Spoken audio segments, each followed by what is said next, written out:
教育部举办台湾地方特色歌谣的创作比赛，要找找宝鸡音乐创作人才。今年第二届选出13个得奖者，其中摕到大基组特优奖的歌曲《无水疗》，是以高雄大树在地族群故事做主题，带观众朋友做回来看。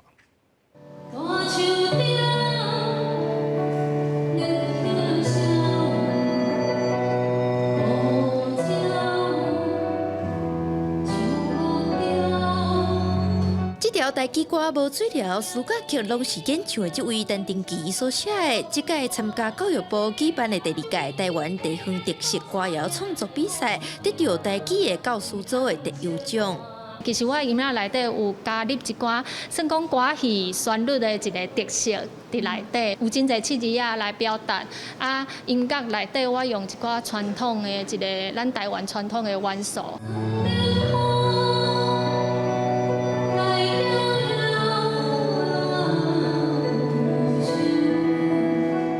歌词要回土地甲人，将高雄大树遐的砖头无水疗甲高曲动8当前自录小台温婉谱成歌曲，拄好伊甲红赛分别是这两种的人，嘛亲像放下过去两边结合，用音乐唱出家乡的人文。